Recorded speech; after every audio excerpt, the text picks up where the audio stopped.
Bueno, pues el día de hoy es estar conscientes de lo que tenemos que hacer y en particular vamos a hablar sobre el tema de las nóminas, ¿no? El CFDI de nóminas, porque pues anteriormente la obligación de las nóminas se cumplía al hacer el pago, al emitir algún recibo de nóminas y pues ahí quedaba, ¿no? Posteriormente la autoridad a través de las declaraciones informativas se le informaba lo que se le pagó a cada trabajador.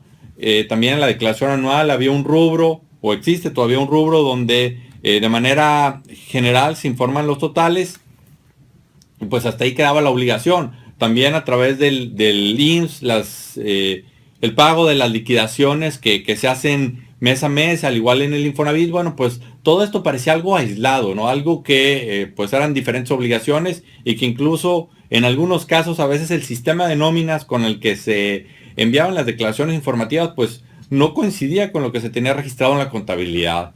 Y bueno, para la autoridad el tener diferentes fuentes de información pues era complicado a veces detectar estas situaciones porque a veces los descontroles de la empresa o los descuidos provocaban esto. Entonces, a veces ni la misma empresa tenía presente el cómo su propia información a través de diferentes sistemas no cuadraba.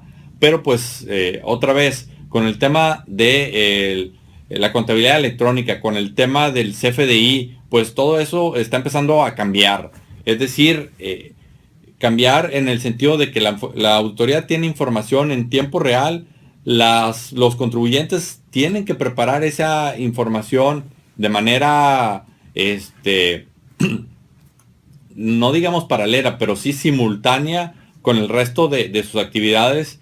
Y entonces por eso es muy importante que el contribuyente cuando interactúe con alguno de estos sistemas para preparar información, bueno, pues sepa cómo llenar la información.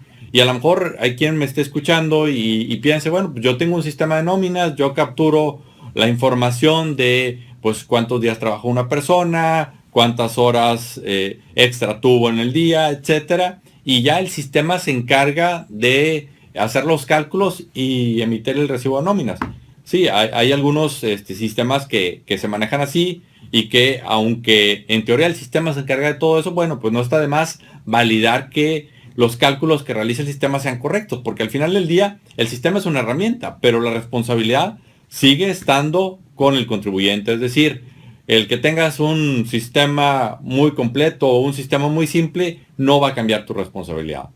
Pero lo que sí quiero hacer énfasis y poner mucho hincapié es en todas aquellas, ya sea empresas o personas físicas que tienen empleados y que para efectos de timbrar las nóminas utilizan estas páginas de diferentes proveedores de CFDI donde pues en estas páginas digamos que coloquialmente es como si fuera una máquina de escribir porque pues tú tecleas la información, tecleas el nombre del trabajador, tecleas el número de seguro social, tecleas prácticamente toda la información. Entonces, si la persona que está capturando la información no tiene los conocimientos o no tiene la preparación para determinar en cierta forma qué criterio aplicar cuando se capturan las cantidades, bueno, pudiera ser que la información que se esté enviando a la autoridad esté incorrecta, ¿no? Y esto posteriormente puede traer implicaciones fiscales. Entonces, por eso es mucho ojo y mucho cuidado que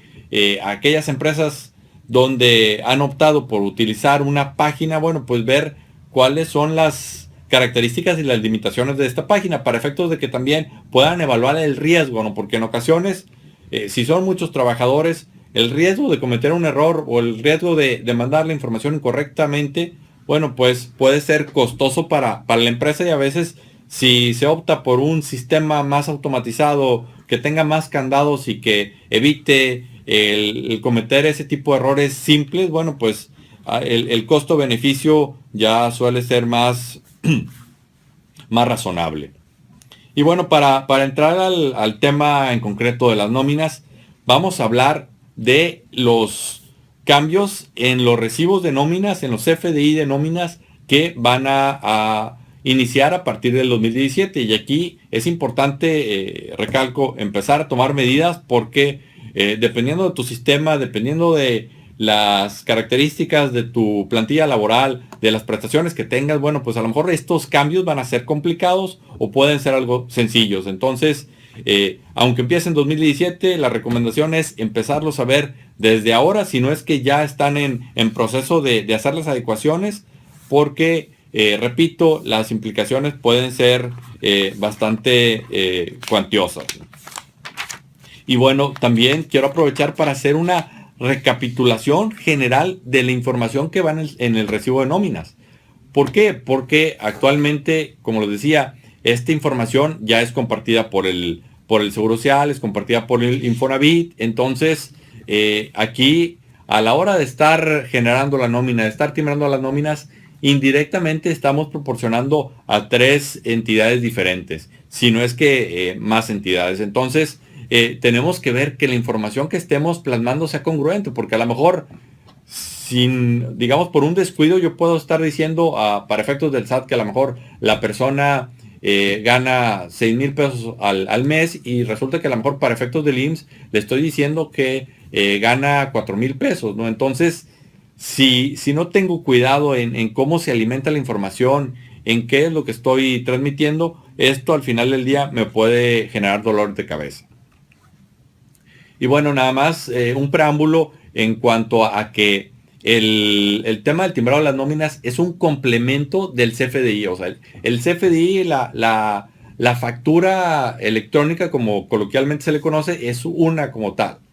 Y a su alrededor hay complementos, que esos complementos van de acuerdo a la naturaleza de la operación que el SAT desee fiscalizar, ¿no? Que en este caso estamos hablando del tema de las nóminas, pero también hay en el caso, por ejemplo, de cuando son automóviles nuevos, de cuando son operaciones a través de notario, etcétera, ¿no? Entonces, es por eso que puede ser que a la hora de llenar un CFDI relacionado con una nómina y un CFDI relacionado con a lo mejor la venta de un automóvil nuevo, sea diferente la información que te soliciten o que se proporcione. Entonces, por eso, mucho ojo en esos detalles, ¿no?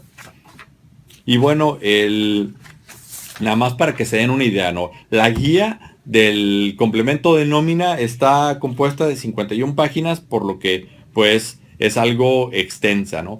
Y esta nueva versión que empezará en 2017 es una versión, la 1.2. Actualmente estamos en la versión 1.1, vamos a migrar a la 1.2. Dentro de la información que se plasma en el recibo de nómina, bueno, pues va el tipo de nómina, si es una nómina ordinaria o si es una nómina extraordinaria. Extraordinaria pueden ser aquellos pagos que no son periódicos. Por ejemplo, el tema del aguinaldo, el tema de la prima vacacional, el tema de la PTU, el tema de la separación cuando hay un finiquito. Bueno, pues hay que especificar qué tipo de pago es. También otra cuestión es la fecha de pago, la fecha en que efectivamente se realiza el pago de la nómina. Y esto es muy importante. ¿Por qué? Porque de acuerdo a la disposición fiscal, las empresas, una vez que realizan el pago, tienen que timbrar la nómina y enviarla al SAT. Entonces, el periodo que tienen para enviarla depende del número de trabajadores. Por ejemplo, si se tienen trabajadores de 1 a 50 trabajadores, bueno, se tienen 3 días hábiles. A más tardar el tercer día hábil se tiene que enviar la nómina. Si tenemos entre 51 y 100 trabajadores, son 5 días hábiles. Si tenemos entre 101 y 300, son 7 días hábiles. Entre 301 y 500 son 9 días hábiles. Y más de 500 trabajadores son 11 días hábiles. Entonces, es por eso el tema importante de cómo una vez que hagamos la nómina, hay que timbrarla. También la otra cuestión es la forma de pago. Si estoy pagando a través de efectivo, si estoy pagando a través de cheque o si es una transferencia de fondos, ¿no? Y en el tema de la transferencia de fondos, pues también hay que especificar la cuenta bancaria. Y aquí incluso es importante aclarar que pues la autoridad aquí ya está, digamos, si no es que a la vanguardia, bueno, prácticamente con lo último que hay, y me refiero que a la hora de plasmar la cuenta, bueno, te dice, puedes plasmar la cuenta bancaria como tal, puedes plasmar la clave bancaria estandarizada, aquella que es de 18 dígitos, o dice, incluso puedes plasmar el número celular. Ya ven que ahora actualmente puedes asociar tu número de celular con una cuenta bancaria. Bueno, pues también se puede plasmar este detalle en la nómina, ¿no? También un punto es en cuanto al periodo que comprende, ¿no? La fecha inicial de pago, la fecha final de pago. Aquí sabemos que hay situaciones donde pues a lo mejor no es o no se tienen los elementos para determinar una fecha inicial o una fecha final. Entonces, aquí te dice que en algunos casos la fecha inicial de pago y la fecha final de pago puede ser la misma, ¿no? Que a lo mejor cuando estamos hablando de un pago extraordinario, de un pago de un aguinaldo, de una PTU, bueno, pues ahí como que el periodo no está definido y en esos casos se puede manejar de esta forma, ¿no? También por ahí, pues, o sea, hay que especificar el número de días que se están pagando, y aquí también te dice que cuando no haya forma de cómo determinarlo, bueno, pues la alternativa es utilizar un 1. Y aquí en los días también se pueden usar decimales, es decir, puedes decir se trabajaron 5.5 días, 36.5 días, etcétera, ¿no? Hay la posibilidad de manejar la cuestión de fracciones.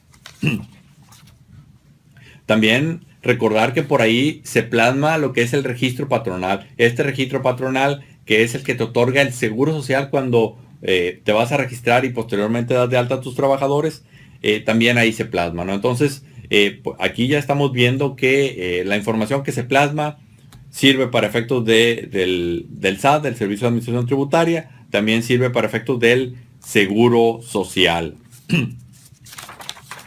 Y bueno, también un nodo nuevo, un campo nuevo, por llamarlo así, que está enfocado a todas las entidades federativas, los municipios, organismos autónomos y entidades paraestatales y paramunicipales, ¿no? Este tipo en este nodo, bueno, van a tener que informar el origen de los recursos que están utilizando para efectuar el pago de las nóminas, ¿no? Y aquí el origen de los recursos, pues lo clasifican en 3 diferentes. Pueden ser ingresos propios, pueden ser ingresos federales o pueden ser ingresos mixtos. Aquí los ingresos propios, bueno, pues son aquellos que provienen a participaciones, o más bien a otros ingresos locales, ¿no? Los ingresos federales, bueno, son aquellos que son distintos a las participaciones que les tocan que les envía la federación, ¿no? Porque recordemos que cada entidad recibe una determinada cantidad que es una participación que obtiene para efectos de cubrir sus gastos, ¿no? Entonces aquí, en este caso, las entidades van a tener que identificar la procedencia de los recursos que utilizan para el pago de la nómina. Esto es algo de lo nuevo que viene en esta nueva versión, que es la 1.2. También van a tener que informar, bueno, decíamos la procedencia, pero también el monto, porque a lo mejor no completan, por decirlo así, el pago de la nómina de una sola fuente, sino tienen que utilizar varias. Por el lado del trabajador, de quien recibe la nómina, bueno, pues ahí va lo que es la CURP, va el número de seguro social, que pues prácticamente con esto vamos a caer en conclusión que la información que se plasma en el recibo de nóminas, bueno, pues debe de cuadrar o debe de coincidir con la liquidación que emite el Seguro Social, porque pues ahí va lo que es el número de Seguro Social, va el nombre de la persona, va la CUR, va lo que es el salario, es decir, va mucha información que estamos plasmando también en el recibo de nóminas. Entonces, por eso es el hincapié de poner mucha atención a la hora de llenar el recibo de nóminas. Incluso si estás trabajando con un sistema de nóminas, bueno, pues que qué información se le está capturando, porque recordemos aquella máxima que, pues, dependiendo de la calidad de información de entrada, es la calidad de información de salida. Entonces, si no capturamos las incapacidades de manera correcta, no capturamos el tipo de contrato que tiene la persona, bueno, pues desde ahí ya la información que se plasmará en el recibo de nóminas no será correcta, ¿no? Aquí incluso solicitan la fecha de inicio de la relación laboral y también la antigüedad. Y a lo mejor muchos estarán pensando, bueno, ¿y esto de qué le sirve o para qué? Bueno, recordemos que en el Seguro Social está lo que es el salario diario integrado, que este es un factor de integración que en programas anteriores comentábamos cómo se calculaba, ¿no? Y uno de los elementos que entra para el cálculo del salario diario integrado, pues es la antigüedad del trabajador, porque recordemos que tus vacaciones, tus días de vacaciones, si tienes las prestaciones que marca la ley, bueno, pues tus días de vacaciones dependen de tu antigüedad. Entonces, al ir cambiando tu antigüedad, van cambiando tus días de vacaciones y por lo tanto va cambiando tu salario diario integrado. Entonces, con esta información, la autoridad, lo que es el Seguro Social, tiene todos los elementos para verificar el salario que está plasmado en la liquidación del Seguro Social. Entonces, por eso mucho ojo, y hago énfasis porque a veces estos son los detalles que por descuidos, por errores a la hora de validar la información, se le pasa a la persona que está encargada de las nóminas y por ahí, pues al final del día, esto representa un riesgo para las empresas. También por ahí se plasma el tipo de contrato, si es un contrato de tiempo determinado, si es un contrato por obra determinada, si es por tiempo determinado, etcétera, ¿no? Las diferentes alternativas que pudieran presentarse. También se plasma si el trabajador es sindicalizado o no sindicalizado. También se especifica el tipo de jornada, si es una jornada diurna, si es una jornada nocturna o si es una jornada mixta. Y aquí lo importante es que aquí tiene mucho que ver la cuestión de las horas extras, ¿no? Porque recordemos que la jornada diurna dura 8 horas, pero la nocturna dura menos horas. Entonces, si la persona le pusimos que tiene una jornada nocturna y resulta que por ahí se definió que trabajó 8 horas, bueno, pues de acuerdo a esta información, la autoridad va a esperar que por ahí venga el pago de horas extras, porque estamos hablando de una jornada nocturna, ¿no? Entonces, como les comento, hay mucha información para que la autoridad pueda hacer un sinnúmero de cruces y que con esto pueda verificar lo que el contribuyente está informando, y me refiero al contribuyente al que paga la nómina, y también al contribuyente que está recibiendo la nómina, para efectos de poder en determinado momento validar los ingresos que percibe en su cuenta bancaria. Y bueno, también por ahí hay que especificar el tipo de régimen y aquí por régimen en este anexo se refieren a que si es de sueldos, si es un jubilado, si es un pensionado o si es un asimilado a salarios, ¿no? Porque de ahí se desprenden muchas variables, ¿no? Por ejemplo, en el tema de los asimilados, bueno, pues te dice que cuando es asimilado, pues no les aplica el tema de lo que es el registro patronal, no les aplica el tema de seguro social, etcétera. Todo este tipo de cosas que es importante tener claro. Otra cuestión también muy relevante es que por ahí se especifica el riesgo, ¿no? El riesgo que tiene la empresa, y este riesgo tiene que ver con el tema del seguro social, ¿no? Porque en el seguro social, dependiendo de tu actividad, el riesgo representa la probabilidad que alguno de tus trabajadores tenga un accidente. Es por eso que una empresa constructora, el riesgo que tienen es muy elevado. En cambio, una persona que trabaja en una oficina, bueno, pues ahí el riesgo de tener un accidente es mucho menor. Y esta información también se plasma en el recibo de nóminas. Y bueno, aquí me voy a hacer mucho hincapié y que presten mucha atención, porque un campo nuevo que va a empezar el próximo año tiene que ver con la subcontratación. sabemos que actualmente hay muchas empresas que utilizan la cuestión del outsourcing. ¿Y qué es el outsourcing? Bueno, pues que a lo mejor yo soy una empresa que requiero trabajadores, requiero personas que me apoyen a llevar a cabo mi actividad. Pero yo decido por alguna cuestión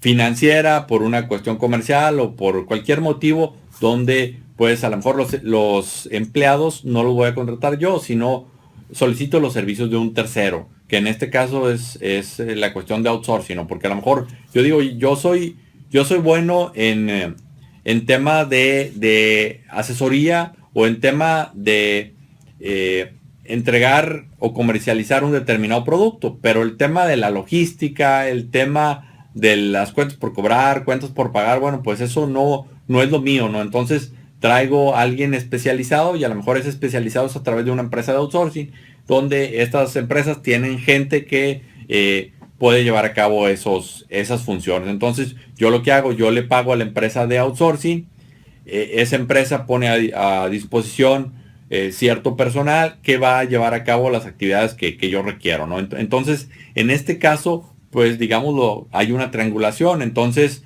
el tema aquí de la subcontratación es que la empresa de outsourcing tiene que informar en el recibo de nóminas los datos de mi empresa, que es la que al final del día está gozando de los servicios de esta persona, ¿no? Entonces, digamos que en ese recibo de nóminas ya la autoridad va a saber que esas personas me prestaron servicios a mí.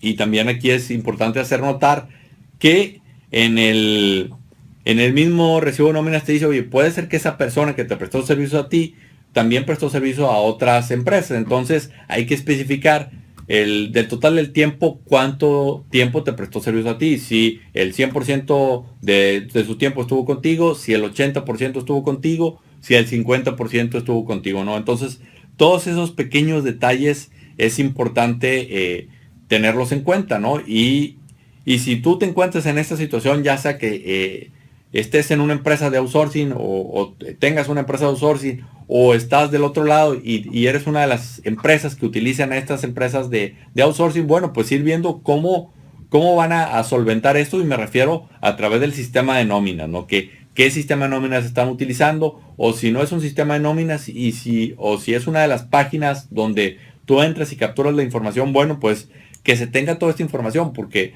a lo mejor resulta que la persona trabaja en varias empresas, pero no se tiene un control de cuánto tiempo trabaja en cada una de ellas, y son controles adicionales que para efectos de cumplir con esta nueva obligación vas a tener que llevar a cabo, ¿no? Entonces, por eso es hacer un alto en el camino y prestar atención a esto.